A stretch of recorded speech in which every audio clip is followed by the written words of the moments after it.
مجموعه مصاحبات بچوی شهر، تاریخ شفاهی شیراز، شیراز جنت تراز، این ملک سلیمان. کاری مشترک از محمد حسین دهبزرگی و نصیر فرخ‌مهر که به عنوان یک پروژه تاریخ شفاهی شیراز تهیه میشه.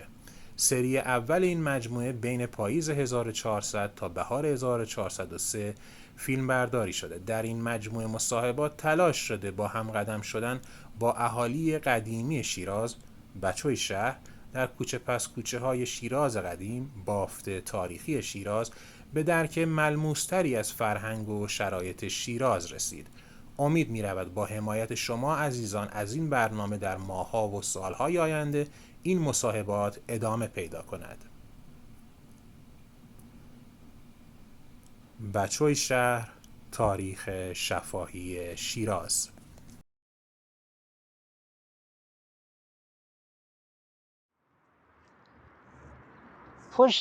پشت مغازه کلمه‌مدسن، او خونه قدیمی که میبینید اینجا منزل آل یاسین هست. از خونه قدیمی شیراز منزل آل یاسین هست. در واقع این منزل متعلق بوده به آسید جلال یا آسید جلیل آل یاسین. ایشون از تجار بزرگ خشکبار در زمان قاجار بوده و جالب اینه که همین الان یه بخش عظیمی از خشکبار فروشی شیراز از همین خانواده آل یاسین هستن. آقایون قدوسی هستن، خود آقایون آل یاسین هستن، خود بچه های عموما که حمیدی هستن. به هر حال چونا با ما نسبت دارن. منزل مرحوم آل یاسین بود که می شدن دویی حاج کرامت آل یاسین. حاج کرامت آل یاسین شوهر عمه بنده بودن، خدا رحمتشون کنه. و مغازه‌شون این خشکبار زرین بود که الان رفتن، الان پسرشون تو خیابون فردوسی به همین نام خشکبار زرین دارن فعالیت میکنن. خب این کوچه هم خیلی خاطره داریم ازش، به این دلیل که ما وقتی که بچه بودیم میخواستیم بریم سمت استخر حافظیه، یا میخواستیم بریم باغ ملی، یا میخواستیم بریم باغ وحش سیروس قهرمانی، معمولا پیاده میرفتیم، یعنی همراه پیاده میرفتیم.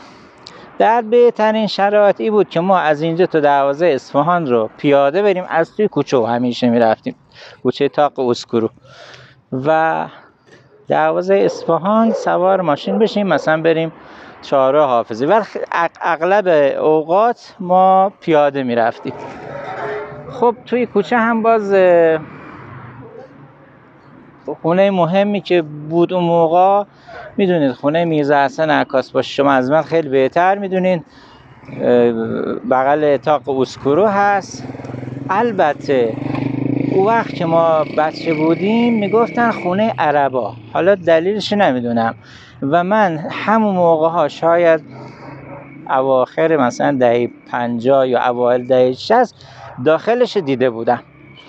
یکی از بچه که تو خونه مستاجر بودن به همبازی ما بود و من یکی دو بار رفته بودم. اون موقع اون شیشه‌ای تو سقف هنوز بودش، حالا من نمیدونم کی از بین رفت.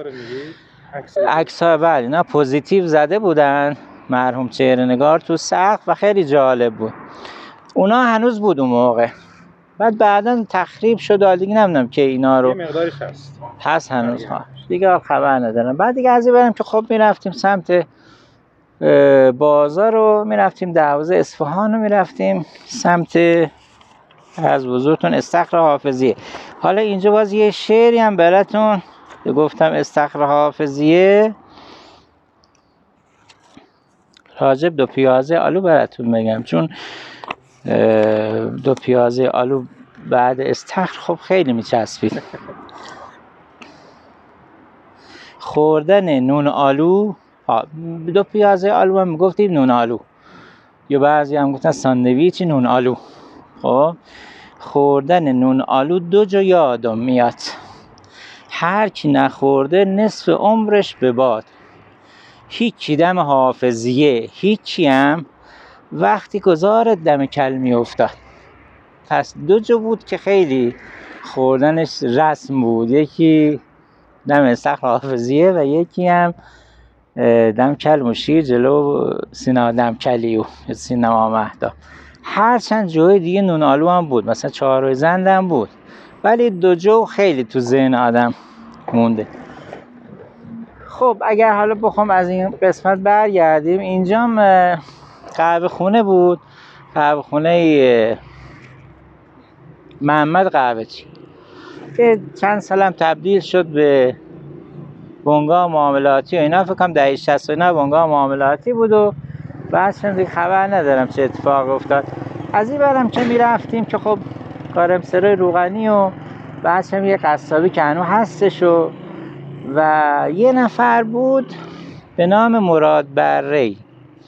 مراد بری در واقع پاتوقش اینجا بود، هر کی میخواست به اصطلاح بره قربونی کنه و اینا صدایی میزدن میگفتن بیا مثلا حالا حاجی اومده یا مثلا خونه خریدن یا عروسی هرچ که هست، میمد بره که میکش، در حینی که به اصطلاح اما احشاش در میبود و پوستش میکن، دنبه بره خام خام میجوید.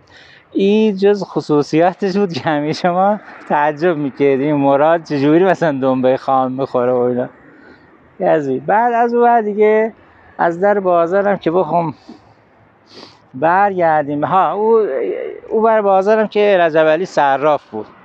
رجب علی صراف خب فامیلش هوایی بود، رجب علی هوایی، که خب در واقع میگفتن نزولخور معروف شیراز. چیزی که از رجب علی تو ذهن من هست این که وقتی از جلو مغازه رد میشدیم یه در واقع جام بزرگی رو میزش بود و این پر سکه بود که ما کیف میکردیم نگاهی میکردیم. و جالب اینه که میگفتن که او زمان که دلار 7 تومن بود، یعنی 70 ریال بود، رجب علی صراف دلار 69 ریال میفروخت، 6 تومن 9000، یعنی از دلار مصوب و چیزم باز ارزون تر میداد. حالا نرخ نزولش و ایناش من فکر میکنم 3% و اینا بود، درست یادم نیست، ولی خب بازاریا که دوچار مشکل میشدن میمدن مشکلشون حل میکرد. که بعدا هم میدونید، شما از من بهتر میدونید، نه بلکه مصدق درمونگاه ساخت و بماند دیگه. از بزرگتون از در بازار که میمدیم یه تعداد چای فروشی بود، فرش فروشی بود اینا، ولی این نزدیکا این تکه رو اگه بخوام چند تاشو براتون توضیح بدم، این خوشگوار زرین که مرحوم حاج کرامت عالی یاسین شوهر عمه بنده بودن، بغل دستش کله پزی مشنمکی بود، فامیلشون پهلوان شریف بود. او برترش نونوای آقای حبیب آگهی بود که جواد حبیب آگهی اینجا بود کار میکرد. بعدش اگه اشتباه نکنم شعبه نفتی بود، شعبه نفتی آقای رحمانی بود، آقای رحمانی نامی بود. بعدش پالدبندی حیدر آقا بود که معروف به حیدر آقای پالدبند. الان من فامیلیشون نمیدونم چون معروف بود به حیدر آقای پالدبند. بعد جلوتر که میرفتیم لوازم قنادی و شکلات فروشی عمده البته احمد منافی بود، خیلی آدم خوش اخلاقی بود و از نشونه‌هاش هم بود که هر وقت سلام علیک بهش میکردیم همیشه میگفت صبح بخیر، حالا شب باشه، صبح باشه، عصر باشه، سلام علیکم. از بزرگتون که بعدش نون شیرینی آقایون تزروی بود، حاج جلیل آقا بود و حاج خلیل آقا، 2 تا برادر بودن. نون شیرینی رو بعد تبدیل شد به قنادی.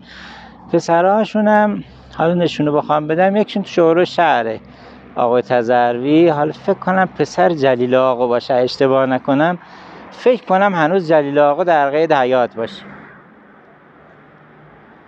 یکیشون هم بود پسر، یکیشون هم بود به نام رضا، بهش میگفتیم رضای نون شیرینی. این خیلی دوچرخه سواریش خوب بود و خیلی مهارت داشت دوچرخه سواری.